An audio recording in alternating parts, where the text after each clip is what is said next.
Hello student, आप सभी का स्वागत है मेरे YouTube channel competition journey with Deepak में। तो दोस्तों आज हम लोग पढ़ेंगे जाके आरआरबी एनटीपीसी का प्रैक्टिस सेट नंबर 3।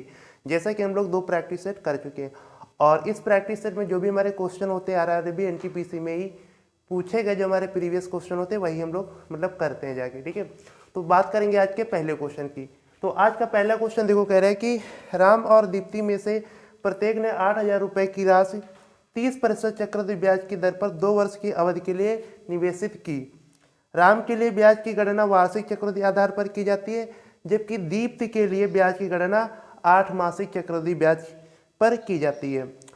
2 वर्ष की अवधि के अंत में दीप्ति को ब्याज के रूप में राम की तुलना में कितनी अधिक राशि प्राप्त होगी। देखो क्वेश्चन में क्या कह रहा है कि देखो रेट हमको कितनी दी है, रेट दी है हमको 30% दी है। ठीक है ना, एक राम है, ठीक है ना, यहाँ रेट हो गया जाके यहाँ राम, ठीक है, और एक दीप्ति है, 2 लोग हैं। ठीक है, अब जो राम के लिए जो ब्याज की गणना है वो वार्षिक रूप से की जाती है 30% की रेट से। तो 2 साल का चक्रवृद्धि ब्याज कितना हो जाएगा, 69%। अब ये 69% देखो कैसे है, 2 साल का चक्रवृद्धि ब्याज के लिए हम लोग क्या करते हैं, ए बी रूल से करते हैं, A B A plus B, A B बटे में 100। तो जब हम लोग 30% की रेट से 2 साल का चक्रवृद्धि ब्याज निकालेंगे तो 30 यहाँ कितना हो जाएगा, 60 हो जाएगा। ठीक, और 30 × 30 करेंगे, 2 जीरो कट जाएंगे तो 9 आ जाएगा। तो 69% यहाँ से क्या आ जाएगा, मतलब कि 30% की रेट से 2 साल का चक्रवृद्धि ब्याज राम के लिए आ गया। ठीक, अब देखो, अब वो दीप्ति के लिए बोल रहा है कि उसके लिए जो ब्याज की दर है वो 8 मासिक है, इसके लिए वार्षिक नहीं है। तो जो 30% रेट है ये तो 12 महीने की है ना, वार्षिक है। अगर हमको 8 मासिक निकालना है तो 8 से गुणा कर देंगे। तो 4 दूनी 8, 4 तिया 12, 3 दहम 30। तो ये 20% रेट आ जाएगी 8 मासिक के हिसाब से दीप्ति के लिए। ठीक, लेकिन जो दीप्ति के लिए जो अगर हम 2 साल का टाइम का मतलब होता है 24 महीने, ठीक, और उसको 8 मासिक निकालनी है तो उसके लिए तो टाइम तो 3 साल हो जाएगा ना दीप्ति के लिए। ठीक, तो 20% की रेट से हम लोग 3 साल की रेट निकाल लेंगे। तो देखो कितना होगा जाके, ये हमारा हो जाएगा जाके 72.8% हो जाएगा। अच्छा, हम लोग 3 साल के लिए कैसे निकालते हैं, देखो अगर अच्छी रेट है तो आप पहले 20% की रेट से 2 साल का निकाल लो, क्योंकि हमें कुछ फिक्स रेट होती है वो पता होती है, मतलब वो आपको भी पता होनी चाहिए। ठीक है ना, यहाँ प्रैक्टिस कर रहे हैं। ठीक है, देखो वो कह रहा है कि 20% की रेट से अगर हम लोग 2 साल का चक्रवृद्धि ब्याज निकालें, ठीक है, 2 साल का अगर हम लोग 20% की रेट से अगर हम लोग 2 साल का चक्रवृद्धि ब्याज निकालें तो होता है 44%, क्योंकि 20 + 20 40, 20 × 20 करेंगे, 2 जीरो कट जाएंगे, 44% आ जाएगा। अब हम लोग क्या करेंगे, अब 3 साल मतलब 2 साल के लिए तो चक्रवृद्धि ब्याज 40% हो गया, अब तीसरे साल के लिए 20% और है ना, तो हम लोग क्या करेंगे, अब सक्सेसिव लगाएंगे 44% और 20% की रेट पर। ठीक, तो जब हम लोग इनको जोड़ेंगे ए बी रूल में तो ये 64% हो जाएगा, और प्लस 44 × 20 बटे जब 100 करेंगे तो ये 20 × 5 100 हो जाएगा। इसको जब हम लोग काटेंगे तो 45 8.8 आ जाएगा। ठीक, तो यहाँ से 64 और 8 72 हो जाएगा, और 0.8 तो 72.8 क्या आ गया, ये दीप्ति के लिए 3 साल का जो मतलब कि स्लॉट बना था टाइम का 20% की रेट से, क्योंकि उसकी रेट क्या है, मतलब कि 8 मासिक है, तो ये हो गया। अब वो ये कह रहा है कि दीप्ति को राम से कितनी अधिक राशि प्राप्त होगी। तो देखो दोनों को मूलधन तो सेम था ना, तो बस यहाँ इनका डिफरेंस देख लो, इसको कितना अधिक मिल रहा है 3.8%, तो उसको राशि भी 3.8% ज़्यादा मिलेगी, किसका, मूलधन का। ठीक, लेकिन अगर हम लोग आंसर को जब सॉल्व करेंगे जाके तो यहाँ पे देखो ये 19 का मल्टीपल है, 19 दूनी 38, तो 19 का मल्टीपल ही हमारा क्या, देखो दशमलव को ना देखो, ठीक है ना, तो 19 का मल्टीपल ही क्या होगा जाके हमारा राइट आंसर हो जाएगा। तो अगर हम लोग ऑप्शन को देखेंगे जाके तो 312 है पहला ऑप्शन, 312 क्या 19 से कटेगा, 19 से कम 19 कितना बचेगा 12, 112 कटेगा नहीं, 122 कटेगा नहीं 19 से, तो ऑप्शन नंबर ए हमारा कैंसिल हो जाएगा। अगर हम लोग बी ऑप्शन को ऐसे ही चेक करें तो 320, ठीक, ये भी हमारा 19 का मल्टीपल है, 19 से कम 19, 13, 130 नहीं कटेगा, ये भी नहीं है। और सी ऑप्शन क्या है 304, तो 19 से कम 19 बचा जाके 11, 114, 19 छक्का 114, तो ऑप्शन नंबर सी हमारा क्या हो जाएगा राइट आंसर।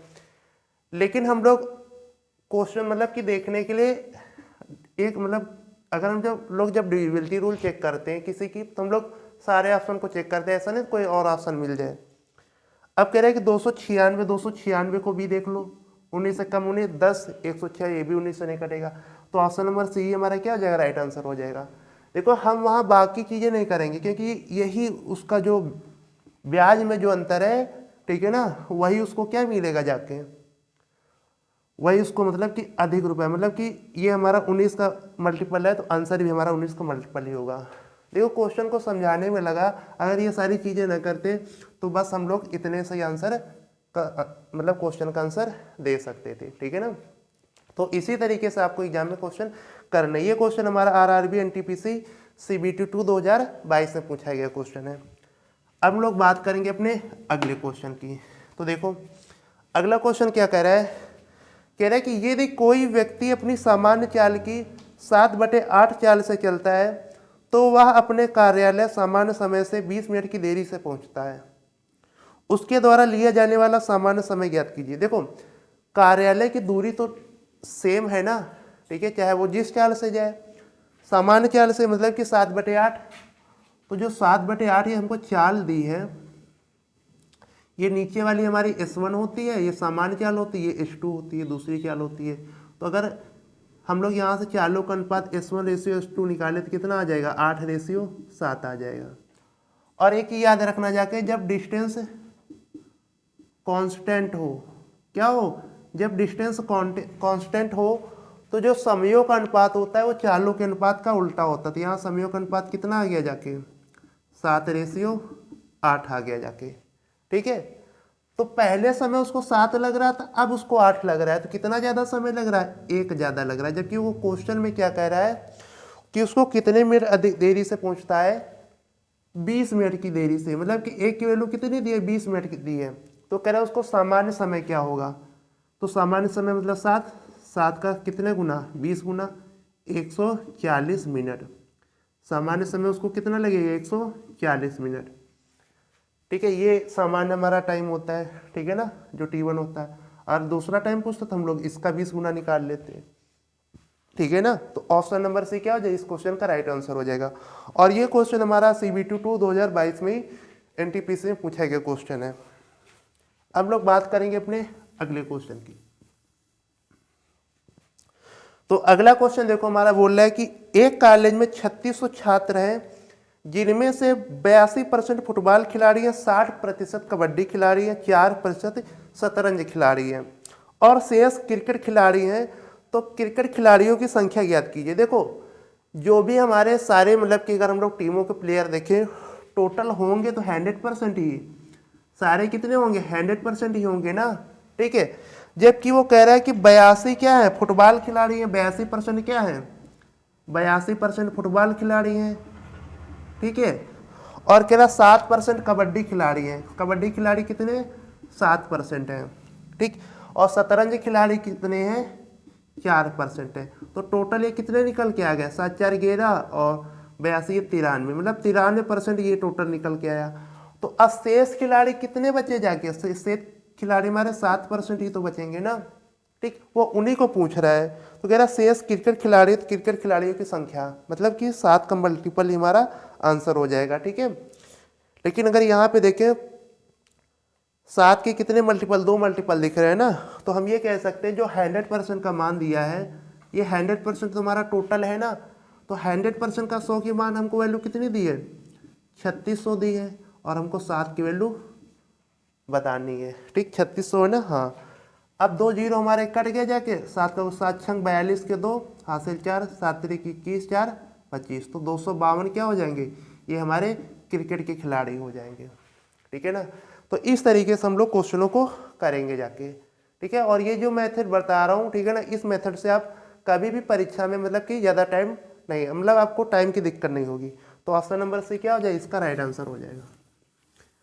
हम लोग चलते हैं अपने अगले क्वेश्चन की ओर।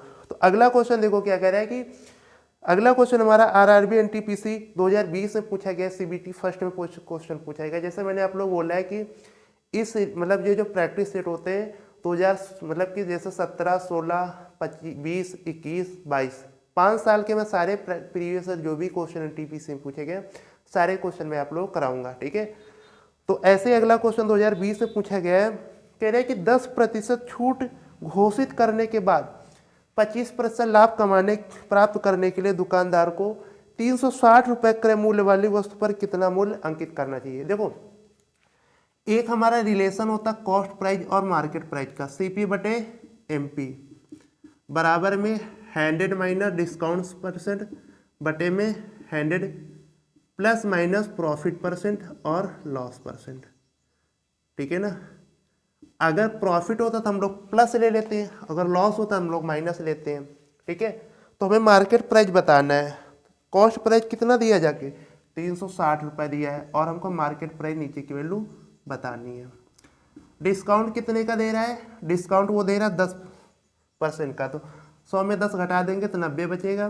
प्रॉफिट उसको कितने को हो रहा है 25% का, तो मतलब 125, मतलब 25 जोड़ देंगे तो 125 आ जाएगा। परसेंटेज से परसेंटेज हमारा कैंसिल हो जाएगा, ठीक है। अब देखो ये 4 बार 9 चौक 36, 0 0 4 बार कट गया, 25 चौको 100 और 4 का 100 में गुणा करें 400, मतलब कि मार्केट प्राइस कितना आ गया जाके 400 और 100 500 रुपये क्या हो जाएगा उस वस्तु का अंकित मूल्य मार्केट प्राइस आ जाएगा। और ये जो रिलेशन है, ये रिलेशन, इस रिलेशन पे चाहे जो परीक्षा हो चाहे जिस एग्जाम की, इनसे फार्मूला जरूर मतलब क्वेश्चन जरूर बनेगा। तो ये जरूर रिलेशन सीपी और एमपी का याद रखना। तो अब हम लोग बात करेंगे अपने अगले क्वेश्चन की। तो देखो अगला क्वेश्चन हमारा क्या कह रहा है, कह रहा है कि 10 और 22 के बीच की सभी अभाज्य संख्याओं का माध्य कितना होगा। तो देखो हम लोग क्या निकाल लेंगे, सिंपल सा क्वेश्चन है, 10 और 22 के 20 की सभी अभाज्य संख्या क्या होंगी। देखो 11, ठीक है, 13, 17, 19, यही तो होंगी ना 4। 10 और 22 की 20 की जो प्राइम नंबर होंगे जाके अभाज्य संख्या यही होंगी। अब कह रहा है इनका माध्य निकालना है। देखो आप इनको जोड़ के भी कर सकते हो, लेकिन ऐसे किया करो जब ऐसे डाटा हो। तो हमने मान लिया कि इनका माध्य कितना है 15 मान लिया। अब लोग क्या करते हैं, इस 15 से सबका कंपैरिजन करा देते हैं। अगर ये जैसे 4 कम है तो इसको -4 लिखेंगे। अब ये 13 क्या 2 कम है तो -2, मतलब कम वाले को हम लोग माइनस में लिखते हैं। जैसे 17 15 से 2 ज़्यादा है तो उसको +2 रखेंगे, और 19 क्या है 4 ज़्यादा तो +4 लिखेंगे। मतलब हम लोग कोई भी इस डाटा में ऐसा वैल्यू मान लेते हैं कि ये माध्य होगा, हम लोग कोई बीच की वैल्यू मान लेते हैं, फिर उससे कंपैरिजन करा देंगे, ठीक है। तो यहाँ माइनस प्लस कट जाएगा, माइनस प्लस कट जाएगा। जब कुछ भी नहीं बचा तो जो हमारा माध्य होगा 15 ही होगा। अगर कुछ मान लो प्लस का बच जाता तो उसको हम लोग जोड़ देते, ठीक है ना। अगर कोई माइनस का बचता तो उसको हम लोग घटा देते, जितने लोग होते, जितने नंबर होते उसमें से, ठीक है। तो इस क्वेश्चन का जो राइट आंसर हो जाए ऑप्शन नंबर बी हो जाएगा। और ये हमारा क्वेश्चन आरआरबी एनटीपीसी 2022 में CBT 2 में पूछा गया क्वेश्चन है। तो बात करते हैं अपने अगले क्वेश्चन की। कह रहे कि दो धनात्मक संख्याओं का अनुपात 7:9 है और उनके एलसीएम और एचसीएफ का गुणनफल 25,200 है। संख्याओं का योग ज्ञात कीजिए। तो देखो संख्याओं का अनुपात 7:9 है, तो हमने संख्या मान ली कि फर्स्ट संख्या क्या मान लेंगे 7x मान लेंगे, सेकंड संख्या 9x मान लेंगे, ठीक है। तो एक फार्मूला होता है पहली संख्या इंटू दूसरी संख्या बराबर लासा इंटू मासा। तो हम लोग जब पहली संख्या 7x और दूसरी संख्या 9x मान ली तो इनका गुणनफल 25,200 के बराबर, क्योंकि लासा इंटू मासा का गुणनफल कितना है 25,200, उसके बराबर हमने इसको रख दिया, ठीक है। अब पहले हम लोग यहाँ से x की वैल्यू देखो, अगर 9 से हम लोग काटे 9 दूनी 18, 7 बचेगा, 9 8 72, और 7 से काट दिया 7 चौको 28, और x स्क्वायर हो जाएगा, x का मान लेना 400 का वर्गमूल 20 आ जाएगा, ठीक। ये हमारी x की वैल्यू आ गई। अब हमसे क्वेश्चन में वो बोल रहा है कि संख्याओं का योग ज्ञात कीजिए। तो संख्याओं का योग कितना होगा 9 7 16, तो 16 का 20 गुना, ठीक है ना। इनका योग अगर हम लोग इनको संख्या है हमने 7x 9x मानी थी, जोड़ेंगे तो 16x हो जाएगा, तो x की वैल्यू 20 रख देंगे, 16 दूनी 32, 320 क्या आ जाएगा संख्याओं का योग आ जाएगा। देखो हमने इस क्वेश्चन को पहले ही ट्राई कर लिया था, और पहले ही ट्राई कर लिया जाता है कि हम लोग देखते हैं कि 7 9 16 ही योग आएगा, तो हम लोग 16 का मल्टीपल चेक कर सकते थे, ठीक है। लेकिन अगर हम लोग ऑप्शन को देखें तो ऑप्शन जो हमारा ए है, ठीक है, और जो हमारा ऑप्शन बी है, ठीक। और हमारा ऑप्शन सी है, ये सारे के सारे हमारे 16 के मल्टीपल थे ABC। तो हमने क्या किया, फिर चीज़ों को सॉल्व कर लिया। अगर कोई एक ऑप्शन होता तो हम डायरेक्ट भी वहाँ टिक कर देते। ठीक है, तो बात करते हैं हम लोग अपने अगले क्वेश्चन की। अगला क्वेश्चन हमारा अलजेब्रा का क्वेश्चन है। कह रहा है कि यदि देखो x + 1/x, देखो ये क्वेश्चन ऐसे आप लोग मिलेगा जाके x + 1/x, ठीक है ना, इसकी मतलब कि वो नहीं लग पाएगा। ठीक है, x + 1/x बराबर कितना है, 2 है। ठीक, और आपसे पूछ रहा है कि x³ + 1/x³ का मान बताना है। तो देखो कुछ नहीं होता है, अगर आपको x + 1/x की वैल्यू मान लो कोई n दे दी है, ठीक है, या a दे दी है, और आपसे कह दे x³ + 1/x³ का मान क्या होगा, a³ - 3a होता है। बस ये डायरेक्ट वैल्यू याद रखना। ठीक है, तो हम लोग क्या करेंगे, जाके इसका a³ कर देंगे तो कितना हो जाएगा 8, माइनस का इसी का 3 गुना घटा देंगे 6, तो 2 हमारा आ जाएगा इसका आंसर। ठीक है, तो ये हमारा डायरेक्ट फॉर्मूला होता है जाके। ठीक है, तो इस क्वेश्चन को जो राइट आंसर होगा ऑप्शन नंबर डी हो जाएगा। और ये हमारा question RRB NTPC 2000 CBT first में पूछा गया क्वेश्चन है। ठीक है, बात करेंगे अपने अगले क्वेश्चन की। तो अगला क्वेश्चन देखो हमारा क्या कह रहा है। अगला क्वेश्चन ये बोल रहा है कि एक बस और एक की कार की चालों का अनुपात 7:11 है। यदि कार 396 किलोमीटर प्रति घंटे की दूरी 6 घंटे में तय करती है तो बस की चाल किलोमीटर प्रति घंटा में ज्ञात कीजिए। तो देखो हम लोग पहली बात तो ये कह सकते हैं बस की चाल कितनी है, 7 है। तो हम लोग डायरेक्ट 7 का रेशियो में अगर हम लोग देखें, कार और बस की चाल का रेशियो हमको दिया है, बस और कार 7:11, ये चालों का अनुपात है। ठीक है, अगर हम बस की चाल निकालें तो हम लोग 7 का मल्टीपल देख सकते हैं, लेकिन अगर हम लोग ऑप्शन को देखें तो 7 × 42, 7 × 35, 2 ऑप्शन तुम्हारे ऐसे ही मिल गए। ठीक है ना, तो 7 और तीसरा भी ऑप्शन है 7 × 35, 7 × 35, मतलब कि 3 पॉइंट मतलब 5.5, और चौथा, सारे ऑप्शन हमारे 7 के मल्टीपल है। अब हम लोग क्या करेंगे, चीज़ों को सॉल्व कर लेंगे। देखो रेशियो में तो कार की चाल 11 दी है, ठीक है, लेकिन वो कह रहा है कि अगर जो कार है 396 किलोमीटर की दूरी 6 घंटे में तय करती है, तो हम लोग एक चाल यहाँ से भी तो निकाल सकते हैं ना कार की, कि 396 किलोमीटर की दूरी वो 6 घंटे में तय करती है। तो यहाँ से भी चाल हम लोग निकाल सकते हैं किसकी, कार की। तो 6 × 36, 6 × 36, तो 6 किलोमीटर प्रति घंटे किसकी चाल आ गई, जाके कार की आ गई। ठीक, जबकि रेशियो में क्या कह रहा है 11, तो 11 के कितने गुना है, 6 गुना है, तो 7 का भी 6 गुना ही क्या होगी, बस की चाल होगी 42 किलोमीटर प्रति घंटा। ठीक है, देखो रेशियो में कार की चाल 11 दी है, जबकि हमने जो उसमें क्वेश्चन में जो चीज़ें बोला है उससे अगर हम लोग चाल निकाल रहे हैं तो कार की 66 किलोमीटर प्रति घंटा आ रही है कार की चाल। तो ये 11 का कितना गुना है, 6 गुना है, तो 7 का 6 गुना क्या होगी, जाके 42 किलोमीटर प्रति घंटा ये होगी जाके बस की चाल। ठीक, अब बात करेंगे हम लोग अपने अगले क्वेश्चन की। अगला क्वेश्चन देखो हमारा कह रहा है कि 50 छात्रों के प्राप्तांकों का माध्य 40 था। बाद में पता चला कि प्राप्तांक 43 को गलती से 23 पढ़ लिया गया था, तो सही माध्य ज्ञात कीजिए। देखो सही माध्य क्या था, देखो सही मान वैल्यू क्या थी, 43 थी, और जबकि गलत क्या किया गया है, मतलब जो गलत ऐड किया गया वो कितना किया गया, 23। तो अब ये देखो कितना कम किया गया है, ठीक, कम चढ़ाया गया है ना, मतलब कम काउंट किया, कितना कम काउंट किया गया, 20 कम काउंट किया गया। ठीक है, अब कितने लोग हैं, 50 छात्रों पे 20 की मतलब कि कमी हुई। हम लोग क्या करते हैं, सही और गलत का डिफरेंस निकाल लेते हैं। ठीक है, देखो उसको ये काउंट करना था 43, जबकि कितना काउंट कर लिया, 23 काउंट कर लिया, तो यहाँ पे कम ही तो काउंट किया गया ना 20। तो जो माध्य हमारा आएगा हमेशा प्लस रहेगा। कितना प्लस रहेगा, वो 40 से तो प्लस ही रहेगा। अगर ये ज़्यादा चढ़ती तो हम लोग यहाँ माइनस लगाते। ठीक है, ये पुराना औसत होता है। ठीक है, तो 40 था, अब 20 की क्या हो गई, और ज़्यादा चढ़ेगा ना, कितने लोगों पे, 50 पे, तो कितना आ जाएगा, 50 चक्को 200 होता है, 0.4 आ जाएगा, तो 40.4 आ जाएगा, ये चीज़ होगी जाके। ठीक है ना, तो इस क्वेश्चन को जो राइट आंसर हो जाएगा ऑप्शन नंबर सी हो जाएगा। तो याद रखना जाके कि हम लोग बस सही और गलत का डिफरेंस निकालते हैं। अगर मान लो कम चढ़ा है तो हम लोग प्लस कर देते हैं, यहाँ पे पुराने मतलब जो पुराना एवरेज होता है, औसत होता है, उसमें हम लोग प्लस करते हैं अगर कम चढ़ता है। जैसे यहाँ 20 कम चढ़ा था, अगर ज़्यादा चढ़ता है तो हम लोग यहाँ पे माइनस कर देते हैं बस। तो इस क्वेश्चन का जो right answer option number C हो जाएगा। ये हमारा question RRB NTPC CBT first का पूछा गया क्वेश्चन है।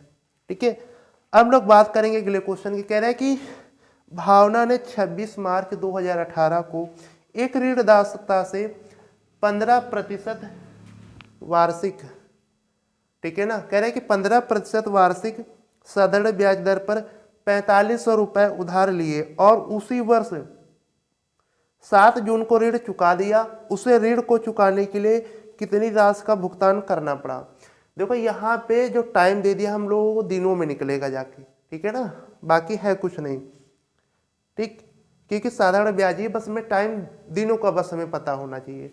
तो देखो उसने बोला है कि 26 मार्च 2000 मतलब उसी साल चुका दिया ना, 26 मार्च से 7 जून कि हम लोग टाइम निकालेंगे 26 मार्च से, ठीक है ना, 7 जून।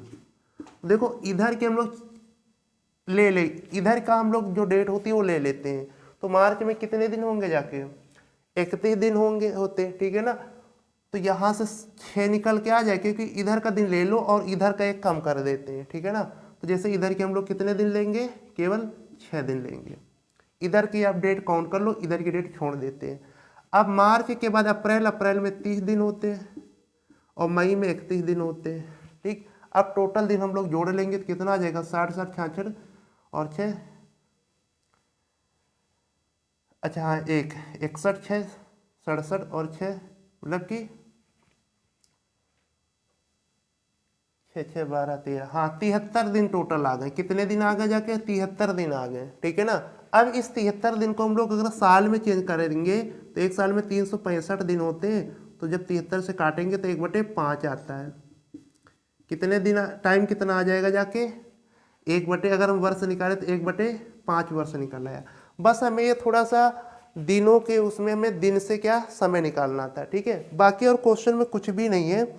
बाकी क्वेश्चन में ये बोल रहा है कि रेट हमको 15% दी है, टाइम हमने निकाल लिया है, ठीक है। अब वो क्वेश्चन में ये बोल रहा है कि हमको मूलधन कितना दिया, 4500 रुपये दिया है। तो ब्याज निकालना है तो SI बराबर क्या होता है, PRT/100। तो SI हमको निकालना है तो प्रिंसिपल कितना दिया है, 4500, रेट हमको दिया है 15% और टाइम हमको दिया है 1/5 साल और बटे 100। 2 0 कट गए और ये 3 बार कट गया। 45 दिया कितना हो जाएगा, 135। तो यहाँ से हमारा साधारण ब्याज निकल के आ गया, ठीक है। जबकि हमें पूछ रहा है कि कितनी धनराशि भुगतान करनी पड़ेगी। तो 4500 मूलधन और 135 ब्याज, तो 4635 रुपये उसको भुगतान करना पड़ेगा, कितनी राशि का, ठीक है। तो 4635 रुपये ऑप्शन नंबर बी क्या इस क्वेश्चन का राइट आंसर हो जाएगा, ठीक है। अब हम लोग बात करेंगे अपने अगले क्वेश्चन की। तो अगला क्वेश्चन देखो, कह रहा है कि एक घड़ी को एक निश्चित राशि में बेचने पर दीपिका को 10% की हानि हुई, ठीक है। उसी घड़ी को 140 रुपये अधिक में बेचने पर उसे 4% का लाभ होता है। घड़ी का क्रय मूल्य ज्ञात कीजिए। कल भी मैंने ऐसा बताया था कि एक बार जब प्रॉफिट बोल दे और एक बार लॉस % दे दे तो हम लोग वहाँ चीज़ों को प्लस कर देते हैं, ठीक। जैसे कह रहे हैं कि एक बार 10% की हानि हुई और दोबारा उसको 4% का लाभ हुआ, तो 10 और 4 को जोड़ देंगे वो 15% आ जाएगा। तो मैं 15% की जबकि वैल्यू कितनी दी है, 15% की वैल्यू हमको 140 रुपये दिया है, सॉरी 14 आ जाएगा। कह रहे हैं कि 10% की हानि और 4% का लाभ हो रहा है ना, तो 14% आ जाएगा। 14% की वैल्यू हमको कितनी दी है, 140 दिया है, ठीक। और हमसे 100% का मान पूछ रहा है। कह रहा हुआ राशि तो हमेशा 100% होती ना, तो परसेंटेज कट जाएगा। 14 धाम 140, 1000 रुपये क्या आ जाएगी, वह राशि आ जाएगी 1000 रुपये, ठीक। तो ऑप्शन नंबर बी क्या हो जाएगा, ऑप्शन नंबर बी इस क्वेश्चन का राइट आंसर हो जाएगा। अब हम लोग बात करेंगे अपने अगले क्वेश्चन की। तो देखो अगला क्वेश्चन ये बोल रहा है कि 5 घंटियाँ एक साथ बजना शुरू करती हैं और क्रमशः 4, 6, 7, 8 और 12 सेकंड के अंतराल पर बजती हैं। कितने सेकंड के बाद वे फिर से एक साथ बजेंगी? देखो 5 घंटियाँ हैं जो कि 4, 6, 7, ठीक है ना, 4, 6, 7, 8 और 12 सेकंड के अंतराल पर बजती हैं। तो जो टाइम होगा, अब ये दोबारा कब बजेंगी जाके, ये बोल रहा है ना कितने सेकंड के बाद ये फिर से एक साथ बजेंगी, ठीक है ना। तो हम लोग यहाँ पे क्या लेंगे, बस इनका एलसीएम ले लो, ठीक है ना, एलसीएम ऑफ मतलब इन्हीं का, ठीक है ना। एलसीएम कितना हो जाएगा इनका, देखो 12, 8, 6, 4 के एलसीएम 24 होगा ना, और 7 अभाज्य संख्या तो इसका गुणा कर दो, 7 चौको 28, 7 से 2, 7 दूनी 14, 2 16, 168 सेकंड बाद ये पुनः दोबारा एक साथ बजेंगी, ठीक है ना। अब देखो ये जो घंटियों वाले क्वेश्चन होते हैं, इसमें कभी कभी हमको टाइम एक दे देगा, जैसे इसी में कहता है कि इतने समय इतने टाइम के अंतराल पर कि कब एक साथ बजेंगी, तो इसी एलसीएम से मतलब कि कितनी बार बजेंगी, तो इसी एलसीएम से हम लोग भाग कर देते उस टाइम को, ठीक है ना, सेम यूनिट में चेंज करके और +1 को जोड़ देते हैं बस। तो इसमें कई टाइप के थोड़े मतलब क्वेश्चन बन जाते हैं। तो इस क्वेश्चन का जो राइट आंसर हो जाए ऑप्शन नंबर डी हो जाएगा, ठीक है। और ये क्वेश्चन हमारा आरआरबी एनटीपीसी सीबीटी फर्स्ट 2021 में पूछा गया क्वेश्चन है। अब हम लोग बात करेंगे, देखो ये इसमें एडवांस में माध्य माध्यिका बहुलक भी बहुत सारे आते हैं ना आरआरबी एनटीपीसी में। तो एक बहुलक का क्वेश्चन करते हैं, कह रहे हैं कि प्रेक्षणों 5, 4, 4, 6, कह रहे हैं कि 5, 4, 4, 6 और 7, 6, 7, 6, 5 का बहुलक। देखो बहुलक हम लोग कैसे निकालते हैं, देखो कुछ नहीं होता है, बहुलक वही होता है जो सबसे ज़्यादा बार आता है। तो यहाँ पे देखिए 4 तो 2 ही बार आया है, ठीक है ना, 7 भी बस 2 बार आया है, लेकिन 6 देखो कितनी बार आया है, 6 देखो 3 बार, 5 भी 2 बार आया है, सबसे ज़्यादा बार क्या है 6 आया, तो इसका बहुलक कितना हो जाएगा 6, ठीक है ना। जो सबसे ज़्यादा बार आता है वही हमारा क्या होता है बहुलक होता है। हम लोग बात करेंगे आज के लास्ट क्वेश्चन की, अगला को देखो आज हम लोग 15 क्वेश्चन ही पढ़ेंगे जाके, ठीक है ना, थोड़े कम क्वेश्चन होंगे, ठीक है। तो जैसे कह रहे हैं कि 76, 54, 19 में 7 का आंकिक मान। देखो ये जो क्वेश्चन है इतना छोटा क्वेश्चन है, लेकिन फिर भी बच्चे अगर एक बार पढ़े नहीं होंगे तो उसको ध्यान नहीं होगा तो उसको गलत करके आ जाते हैं। कह रहे हैं कि इसमें 7 का आंकिक मान पूछा है, 7 का आंकिक मान। पिछले सेट में मैंने एक क्वेश्चन ऐसे ही कराया था, उसमें 2 नंबर को बोल रहा था उनके आंकिक मानों का योग कितना होगा, ठीक है। अब यहाँ केवल ये पूछ दिया 7 का आंकिक मान, तो जिसका आंकिक मान पूछे वही होता है, कितना है 7 है, ठीक। इसका आंकिक मान कितना होगा जाके 7 ही होगा जाके। तो ये मतलब छोटे छोटे क्वेश्चन भी पूछे जाते हैं, ठीक है ना। तो आज की क्लास में हम लोग बस इतना ही करेंगे जाके, किसी प्रॉब्लम की वजह से मतलब अब आगे क्वेश्चन नहीं हो पाएंगे, ठीक है।